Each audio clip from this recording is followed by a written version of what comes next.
What is going on, guys? Nick here, back with another video. Coinbase went public right at the peak of the crypto hype this year in April of 2021. And at the time, it felt like anybody who wanted to talk to me about investing wanted to know about crypto and how they could get in. This made me feel like Coinbase, one of the largest and easiest platforms to buy and sell cryptocurrency on, would be in perfect position to take advantage of the new rush of people looking to get into cryptocurrency. Coinbase opened trading right around 400 and has slowly fallen down to just 250 per share. I was pretty surprised when I went through the business, and I think this stock has sold off way too much. So in this video, I'll take a look at how the business is actually doing. I'll also show you guys what I think the stock is worth, and at the end, I'll give you a little technical analysis on the stock since it went public. So why is Coinbase crashing? Well, Coinbase has traded very closely with Bitcoin prices. In fact, if we look at Coinbase's stock price since they went public in April, compare it with the price of Bitcoin and US dollars, they match up pretty closely. As Bitcoin falls, it does make sense that Coinbase would fall with it. If the public becomes pessimistic about Bitcoin, it'll hurt Coinbase because fewer people would buy crypto on their platform. Coinbase makes its money by charging fees for buying and selling crypto on its platform. Their website lays out how they charge their fees. The first charge is a spread of 0.5% for crypto purchases and sales. Basically, when the transaction goes through, they have to convert cryptocurrencies or conventional money. Because exchange rates may slightly change from the time that you hit buy and Coinbase actually goes through with the exchange, they add a 0.5% extra margin to the transaction.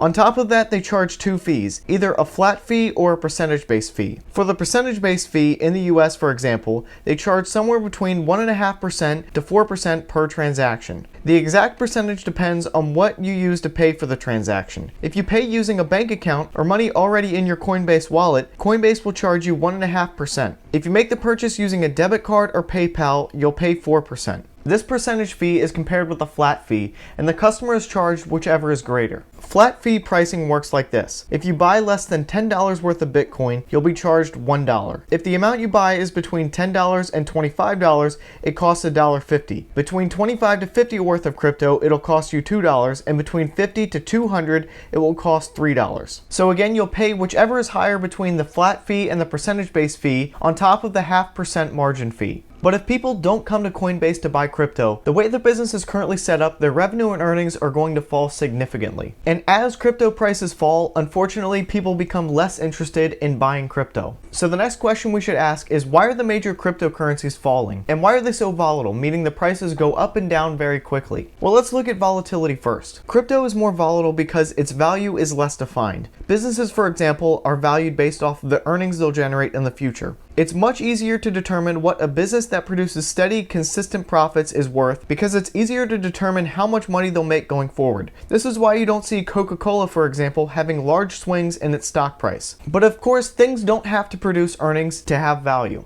Gold, for example, has had value for thousands of years, even though it doesn't produce earnings or anything by itself. Gold prices are driven by a lot of factors like optimism about the economy and the overall supply of gold on the market available for sale. What's kept the major cryptocurrencies up, and by this I mean Bitcoin and Ethereum specifically, seems to be two major factors. The first is a future expectation that it becomes a widely used currency. Of course, if people are going to use it for regular transactions, they want to get in early before widespread adoption. The second factor is as an investment. If crypto prices rise, you can potentially sell your crypto back and get a lot more conventional currency than you started with. Like anything, supply and demand for cryptocurrencies is what's going to drive its prices. With Bitcoin specifically, since supply is pretty consistent, demand is actually what's going to determine its price. When crypto prices rise, people get excited about the potential to make a lot of money. So this results in an increase in the number of people purchasing. This increase in demand drives the price up. If we look at Google trend searches for what is Bitcoin and how to buy Bitcoin, we can see the peak for these searches was in January and February, when the price went up the fastest. As the price has fallen, so has the search volume. There's a lot of factors that seem to have caught up with crypto all at the same time that have caused the sell-off.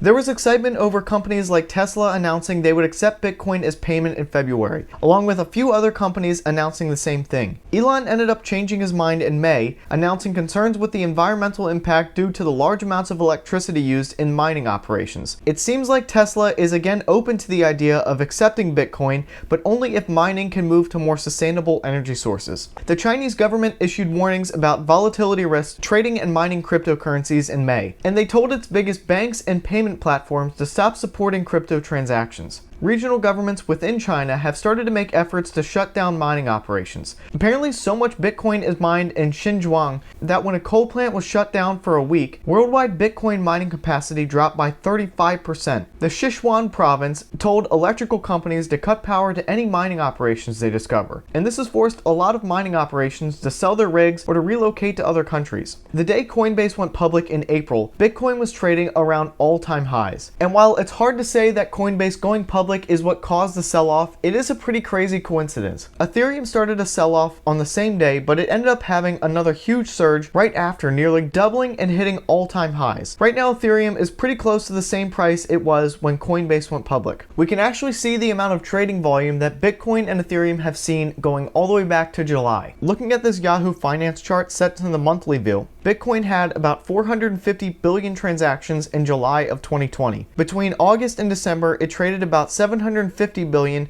to 1.2 trillion times. In January and February, we saw a huge surge, breaking over 2 trillion transactions both months. Bitcoin went from 33,000 to 50,000 over these 2 months. Then we saw a fall off in March with only 1.7 trillion transactions. At this point, Bitcoin's price slowed down. April picked back up, but we can see the candlestick has 2 huge wicks and a tiny body. This would indicate some indecisiveness about which direction the market wanted to go. Things got ugly in May when the price went from a high of 60,000 to a low of 30,000 with just under 2 trillion in trading volume. Looking at July right now, it's the 11th, which is about a third of the way through the month. At this current pace, Bitcoin will only have about 750 billion transactions for the month. When we move over to Ethereum, things do look a lot better. And maybe this has to do with Ethereum still at a higher level than the January crypto spike. They've remained steady between 750 billion to 1.2 trillion transactions. They're still on track for a slower month. Right now they're on track for just under 600 billion transactions in July. Coinbase actually lays out in their S1 filing, the first 2 risks to their business are operating results have and will significantly fluctuate due to the highly volatile nature of crypto, and their net revenue is substantially dependent on the prices of crypto assets